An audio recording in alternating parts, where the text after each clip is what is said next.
Hello, my mystic friends. I'm your astrologer, Patricia Tate, and today we're going to be diving into the month of November of 2025, this monthly astrology forecast. I want to share insights with you in order to help you connect with your inner wisdom to move more in alignment with the universe. Now, I do have some exciting news to share. I am excited to share my 2026 year ahead astrology forecast. Each one is an extended video with a detailed PDF that explains the key transits, the eclipses, and all the shifts so you can help navigate your year with confidence. You can grab your sign or bundle all 12 at willowgracemystic.com or in the link below. So for my Gemini friends, November of 2025, it opens up as a deeply reflective time for you. It brings about a transformative chapter. As a Gemini, your mind is often restless, it's curious, it's eager to explore all these new possibilities. But this month, the universe is truly calling you to balance the endless seeking with these moments of pause and stillness, to tap into deep inner reflection. The energy now is urging you to slow down. It wants you to go inward, and it wants you to pay attention to the unseen forces that are shaping your path. What you release and realign with in November has the power to transform your daily life, your relationships, your partnerships, and your connection to divine spirit, your mind, body, soul. I want to start with November 5th. You're going to have a full moon in your 12th house. Now, the full moon in Taurus, we have the sun in your 6th house of daily habits. And so it brings about themes of the most private area of your chart, these mystical experiences, these placements, this lunation is calling for you to pause, to retreat, to go within, to honor your own inner world, to release what is hidden within your own subconscious. For you, my Gemini friends, this lunation is really bringing a deep emotional release. This can be old fears, karmic patterns, the unspoken worries that just come to the surface. The 12th house is the house where we break that record of patterns of what people have said to us or what we believe ourselves. So instead of resisting, you are now asked to lean in and face these fears with compassion. This is a powerful time for you to rest, to meditate, to yoga, to journal, to clear a space within your heart and within your mind to focus on what is coming next. Because Taurus energy, it reminds you that true peace, it doesn't come from external activity, but from within. This full moon, it's inviting you to pause, to slow down and honor your need for quiet and trust that letting go is going to be vital for you to move forward. Now, just a couple of days later, we're going to have Uranus entering Taurus, and this will happen on November 7th. Now, Uranus was in your 12th house for a very long time, dipped into your first house, and now it's retrograding for its last final call. And so Uranus re-entering into Taurus, it's shaking up. Uranus is electric. In an earth sign, it's like little earthquakes, mini earthquakes that can be big and can be large if we resist. And so it's shaking up hidden matters. It's stirring up surprising revelations, secrets, unexpected endings, aha moments, breakthroughs within your own spiritual path. This is lighting up like a lightning bolt strike the behind the scenes part of your life, of what you could not see before. It's saying, oh my gosh, what a revelation, I got it. Discovering hidden truths, because this is the house of secrets, or your intuition, dreams, intuition, psychic ability, Akashic records, astral travel, astral projection, anything that honors the dream world and our connection with ancestors, spirit guides, angels. This can suddenly heighten in order to guide you in ways that you just hadn't expected. Now, on the same day, we're going to have Venus in Scorpio, and that is deep, intense energy, and it's squaring off with Pluto in Aquarius. Remember that squares are tension points. They're a right angle, a 90-degree angle, that bring about tension in order to create change. And so it creates the tension between your daily work, your health, your wellness, and your responsibilities, and your desire for growth and travel and deeper understanding. This could be possibly someone that's challenging your beliefs or pushing back against what you do on a daily basis. The lesson here is to not get caught in the power struggles, because Scorpio wants to dive deep and it's magnetic. It either draws in or it repels away. So don't get drawn into the power struggles, but use this energy to transform, because that's what Scorpio does best. Transform your approach to health, to work, to learning, in order to be aligned with mind, body, and spirit. Now, just another day later, on the 9th, we're going to have Mercury now stationing retrograde. This is part of the ongoing story. So Mercury rules over our thoughts, ideas, communication, and Mercury is in your partnership sector, your 7th house, and that revolves around themes of personal, professional, and collaborative. So this is your chart ruler. It not only rules over who you are, but it also rules over your home. And so this retrograde, it's affecting you intensely. This is a retrograde that says, I need to revisit these conversations, these contracts, these commitments, anything that has to do with your connection with other people. There can be old issues that now resurface. So this could be exes coming back in. Remember, the 7th house is exes or enemies, open enemies.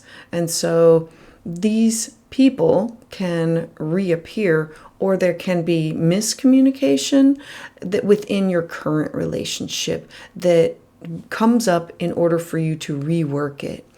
This is not an ideal time for you to start up a new relationship, but to revisit these old ones in order to renegotiate new terms.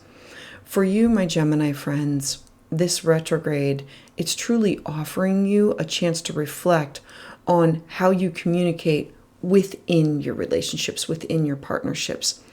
Are you listening as much as you're speaking? Are your partnerships balanced? Are there any places that compromise is needed? Those are going to be themes that are going to come up. Then I want to move us to the 11th. So now we're going to have Jupiter make its retrograde. Now Jupiter has been in your 2nd house of abundance and money, values, cash, property, talents, skill set. When Jupiter stations retrograde, it slows down your external growth and invites you to reflect on your own internal relationship to abundance. You might revisit old financial decisions that you've made, reconsider your spending habits, or reflect on how your sense of worth aligns with your personal resources. It's a going back and going within. For you, my Gemini friends, this is truly an opportunity for you to examine how you value people, places, and things, and how those things guide your choices. The 2nd house is the house of self-worth and security. And so it's asking you to look at, are you investing your time, your effort, your energy, your money into things that truly align with your heart? Jupiter retrograde, it can bring these karmic lessons around security and worth into a focus in order to teach you that abundance, it comes from alignment and not accumulation. And then I want to take us to November 18th, because we're going to continue the story of Mercury retrograde.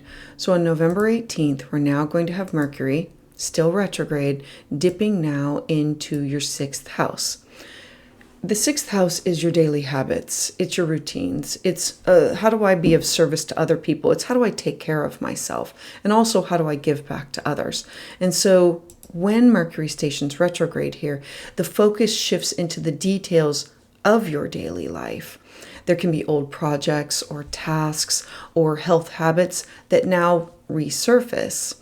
You might need to revisit these old methods of organization or re-examine your approach to what does wellness look like. The sixth house is alternative healthcare and healing practices and modalities. And for you, this retrograde, it can truly highlight where you've been overextending yourself and possibly where have you been ignoring your own body's needs.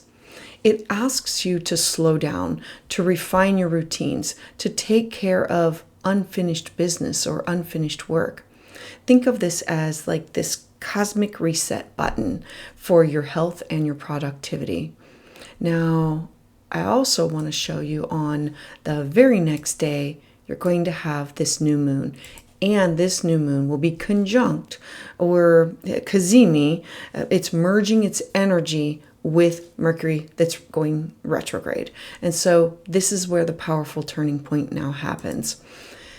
Having this shine a spotlight on your house of daily habits, this cazimi, it brings a moment of clarity,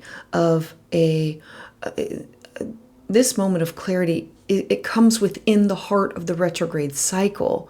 It's you gaining insight into how can you organize or reorganize your life to heal your body, to transform all of your work habits. It's like everything suddenly makes sense. Aligned with this new moon, this is a chance for new beginnings, fresh starts, clean slates, new opportunities. It's creating healthier patterns for yourself. For you, Gemini, this can mean setting these new intentions around your work environment, committing to a wellness routine, bringing more focus into your daily schedule. This lunation, it reminds you that small, consistent steps, they lead to the profound transformation that comes over time. And then one more day later, we have the 20th.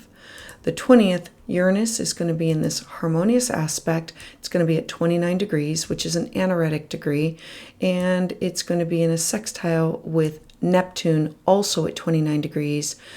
And they're both retrograde. And so it links your 12th house of spirituality and your 10th house of career, your public life, your legacy, reputation, responsibilities. This aspect, it really provides this beautiful balance between the intensity of the Scorpio energy. You might feel inspired to possibly merge your spiritual growth with your professional path.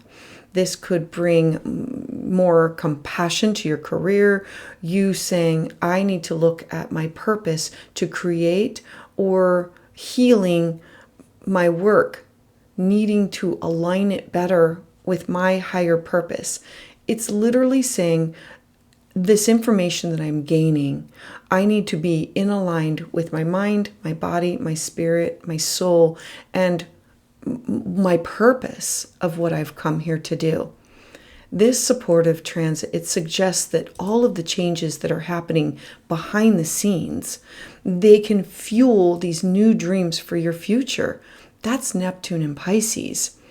Trust that this subtle guidance, that it's going to come from intuition or dreams or synchronicities. It's those quiet moments when you close your eyes and you tune in, that all of these moments are pointing you towards a more meaningful path.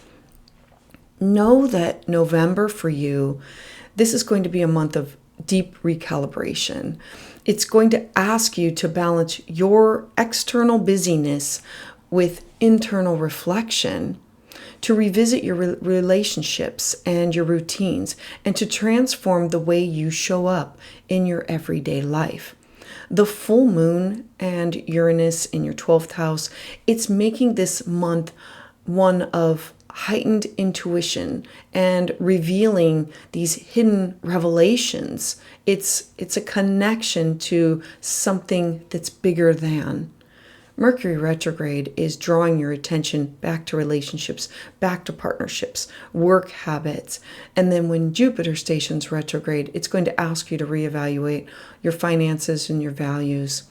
The Scorpio new moon and the Sun Mercury cazimi, it's going to highlight the importance for you of building these sustainable routines that support your mind, your body, your spirit.